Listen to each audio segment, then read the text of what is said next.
সমোল্লাস। এই সমোল্লাসে আমরা সৃষ্টিবিদ্যা সম্পর্কে জানবো। জগতের কারণ কয়টি? জগতের কারণ হচ্ছে তিনটি।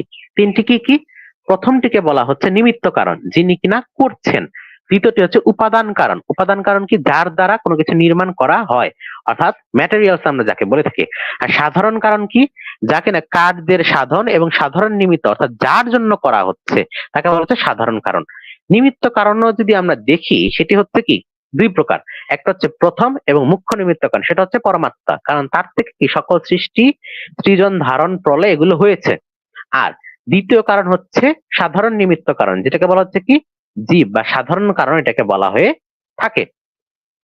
তাহলে সাধারণ কারণটা কি? জীবাত্মা। কেন? কারণ তার জন্যই কিন্তু এগুলোকে তৈরি করা হচ্ছে। তাহলে দুটো কারণ আমরা পেয়ে গেলাম। আর শেষে কি রইল? উপাদান কারণ, প্রকৃতি বা পরমাণু। কারণ এটার দ্বারাই কি জগৎ নির্মাণ হয়েছে, এই কারণে একে বলা হয়ে থাকে জগৎ নির্মাণের সামগ্রী। আর এটা যেহেতু জড় পদার্থ, এটা তার নিজে নিজে নির্মিত হতে পারবে না, বিকৃতও হতে পারবে না, বরং অন্য কেউ কি করবে? এ জগৎ তৈরি করবে। জীবাত্মা অল্পজ্ঞ, জীবাত্মা অল্প শক্তিমান, তার দ্বারাও তো জগৎ তৈরি করা সম্ভব না। এই জন্য এই জড় জগৎ পরমেশ্বরের দ্বারাই কি তৈরি। এই জন্য পরমেশ্বরকে কি বলা হচ্ছে? বলা হচ্ছে তিনি হচ্ছেন জগতের স্রষ্টা। যদিও এগুলো অনাদি, কিন্তু তার কখনোই কি তার স্রষ্টা হওয়ার পক্ষে কোন রকম বাধা নয়। যেভাবে আমরা যদি দেখি যে পরমেশ্বরের সৃষ্ট বীজ মাটিতে পতিত হয়ে যখন জল লাভ করে, তখন তা গাছে রূপান্তরিত হয়। আর অগ্নি প্রভৃতি জড় পদার্থের সংযোগ বশত বিকৃত হতে পারে, যে আগুন লাগলো, পুড়ে গেল।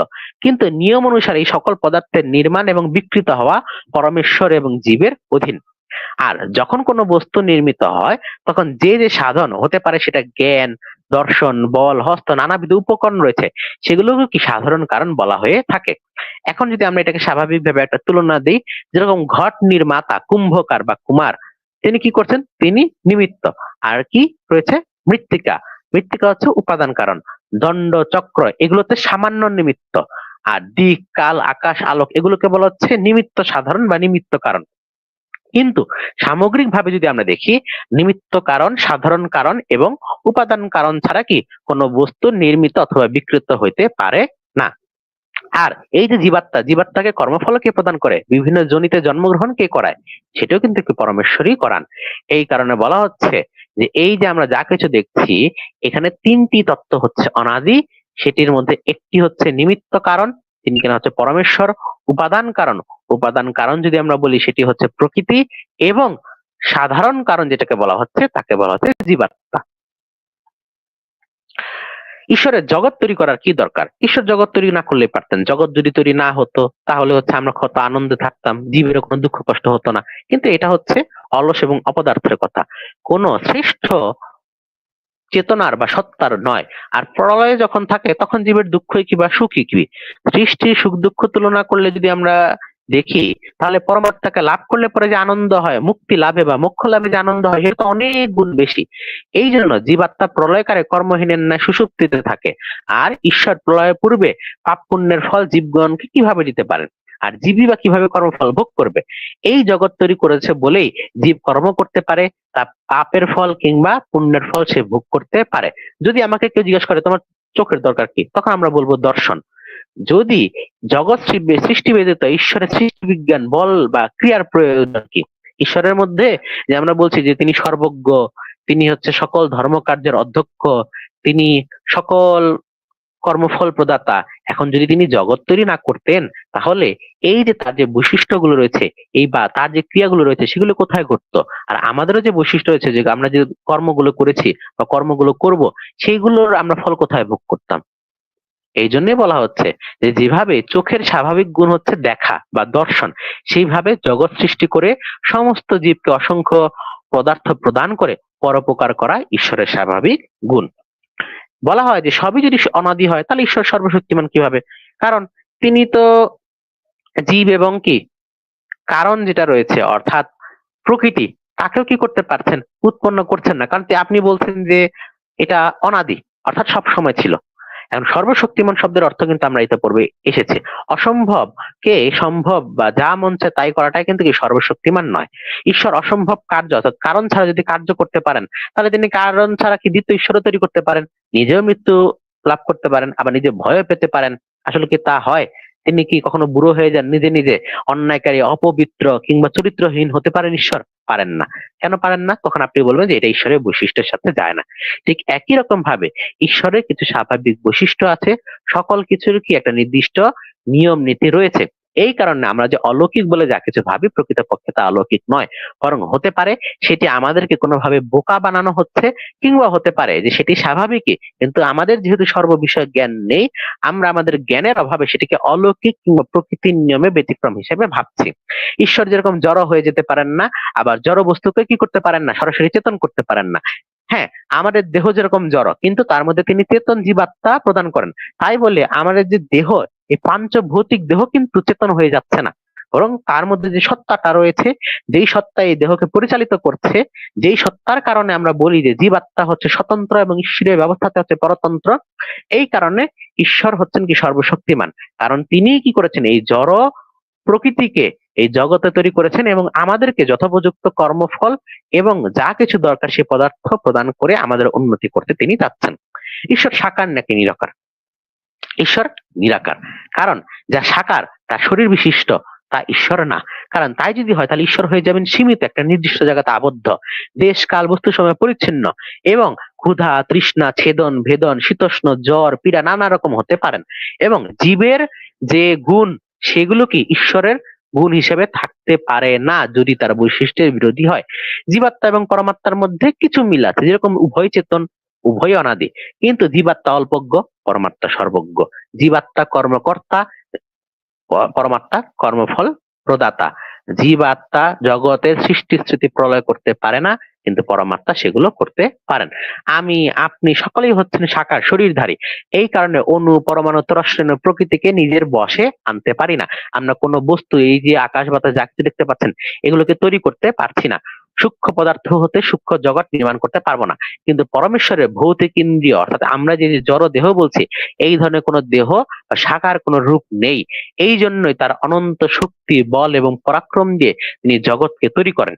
আর জীবাত্মা এবং প্রকৃতি এই কারণে কি কখনো ঈশ্বর হতে পারে না, কারণ পরমাত্মা যেহেতু সর্বব্যাপক, এই কারণে তিনি প্রকৃতি থেকেও সূক্ষ্ম, এবং এই প্রকৃতিজাত যে দেহ রয়েছে, সেই দেহের মধ্যে যে জীবাত্মা রয়েছে, তিনি সেই জীবাত্মা থেকেও কি সূক্ষ্ম। প্রতিকল্পে ঈশ্বরের সৃষ্টি কি একই রকম হয় নাকি আলাদা হয়? প্রতিকল্পে ঈশ্বরের সৃষ্টি একই রকম হয়ে থাকে। কিভাবে? বলা হচ্ছে ঋগ্বেদের দশম মন্ডলের 190 নম্বর সূক্তের 3য় মন্ত্রে, সূর্য চন্দ্রমাসো ধাতা যথা পূর্বম কল্পয়ত দীবম চ পৃথিবীম চ চ অন্তরিক্ষমথ স্বাহা।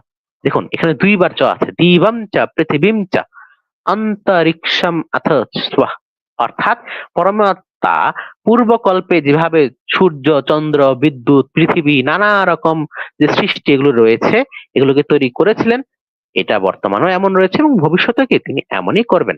এবং পরমেশ্বরের কাজ কখনো ভুল ত্রুটি বা ভ্রম বা প্রমাদ যুক্ত না, এবং এই কারণে তা সবসময় একই থাকে।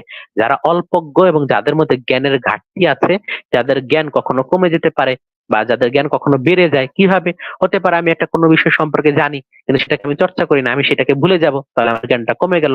আর হতে পারে আমি অনেকগুলি বিষয় সম্পর্কে পড়াশোনা করছি, সেই বিষয়গুলো সম্পর্কে আমি আগে জানতাম না, তাহলে আমার জ্ঞান বাড়ছে। কিন্তু ঈশ্বর তো সর্বজ্ঞ, তার জ্ঞান কখনো কমেও না, তার জ্ঞান কখনো বাড়েও না, কারণ কমা এবং বাড়া অল্পজ্ঞ এবং যাদের ধারণ ক্ষমতা সীমাবদ্ধ তাদের বৈশিষ্ট্য। এই জন্য বলা হচ্ছে যে তাদের ভুল হতে পারে, কিন্তু ঈশ্বরের কখনো ভুল হয় না। আমাদের পিতামাতা এক নাকি বহু? অর্থাৎ সৃষ্টি আদিতে কি এক না বহু মানুষ উৎপন্ন হয়েছিল? সৃষ্টি আদিতে বহু মানুষ উৎপন্ন হয়েছিল।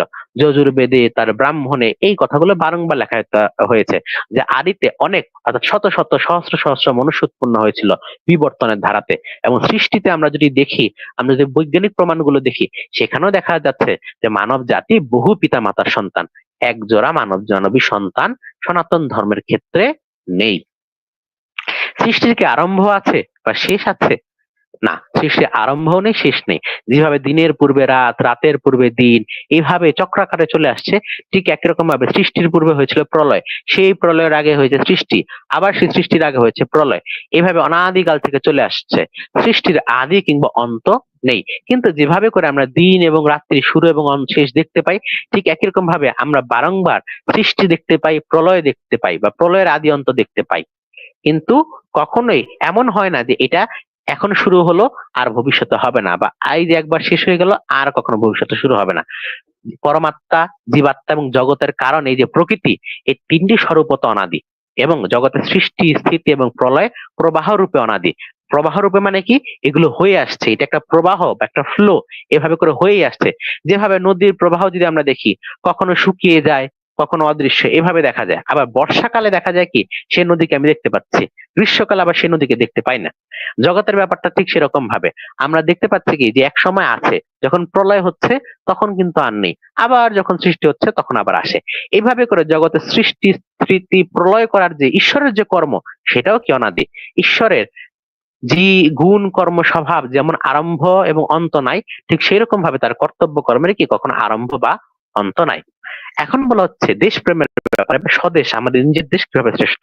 বলা হচ্ছে মহর্ষি দয়ানন্দ সরস্বতীর বাক্যে, যে যিনি যতই বলুন না কেন, যা কিছুই করুন না কেন, স্বদেশীয় রাজ্যই সর্বশ্রেষ্ঠ, নিজের দেশ, মাতৃভূমি সর্বশ্রেষ্ঠ। বিদেশী এশীয় শাসন, মত মতান্তরে আগ্রহ রহিত, নিজের এবং পরের প্রতি পক্ষপাত শূন্য এবং প্রজাদের প্রতি মাতা পিতার ন্যায় দয়ালু, কৃপাল এবং ন্যায়পরায়ণ হইলেও সম্পূর্ণ সুখকর হয় না। অর্থাৎ বাইরে কোনো শাসক এসে হয়তো আমাকে চিন্তা করতে পারে যে আমাকে শিক্ষা দিবে বা নানাভাবে নানা উপহার দিবে, কৃপা করবে, দয়া করবে, কিন্তু কখনোই তা কি সম্পূর্ণ সুখকর না। কারণ তারা আমাদের প্রতি একটা অধিকারের বদলে নিপীড়ন কিংবা দমন করে রাখা, অধীনে রাখার প্রবৃত্তি নিয়ে আসেন। তাদের মধ্যে সেবার প্রবৃত্তি, মানুষের জন্য মানুষ, এই প্রবৃত্তিটা আসে না। ঈশ্বরের প্রতি যে ভক্তি, সে ভক্তিটা থাকে না। ভিন্ন ভাষা, আলাদা আলাদা শিক্ষা এবং আচার ব্যবহার যে বিরোধ রয়েছে, সেগুলো সহজে দূর হয় না। এই জন্য নিজের দেশ যে রয়েছে, সেই দেশই হচ্ছে সর্বশ্রেষ্ঠ। আর যদি এই পরস্পরে বিভেদ দূর না হয়, তাহলে কি হবে, আমাদের যে মহান উদ্দেশ্য, অর্থাৎ সকলের প্রতি সকলের কল্যাণ, সকলের প্রতি সকলের যে একটা সৌহার্দ্যপূর্ণ সম্পর্ক, সেটাও কি সহজে সিদ্ধ কিংবা আমরা কখনোই অর্জন করতে পারবো না। এই কারণে বেদাদি শাস্ত্রে এবং ইতিহাসে যে সকল ব্যবস্থার কথা রয়েছে, স্বদেশ সম্পর্কে, রাজ্য ব্যবস্থা সম্পর্কে, ঈশ্বর, সৃষ্টি বিদ্যা বা সমস্ত বিষয় সম্পর্কে তেমন চিন্তা করা এবং মানা সৎপুরুষদের কর্তব্য। অনেকের মনে প্রশ্ন আসে যে জীবাত্মা এবং প্রকৃতি যেহেতু অনাদি, তাহলে এগুলোতে নিশ্চয়ই ঈশ্বর তৈরি করেন নাই, আর যদি তৈরি না করেন তাহলে এগুলোতে ঈশ্বরের অধিকারও থাকা উচিত না, কারণ সবাই আলাদা আলাদা। কিন্তু যেভাবে রাজার ক্ষেত্রে যদি আমরা দেখি, রাজার যে সভাসদ বলি বা প্রজা বলি, তারা রাজার অধীনে থাকেন, কিংবা ছোট রাজা বড় চক্রবর্তী রাজার অধীনে থাকেন, ঠিক একই রকম ভাবে জীব এবং জড় পদার্থ পরমেশ্বরের অধীন। পরমেশ্বর সমগ্র সৃষ্টির রচয়িতা, জীবের কর্মফল দাতা এবং সকলের যথাযথভাবে রক্ষক এবং অনন্ত শক্তিশালী।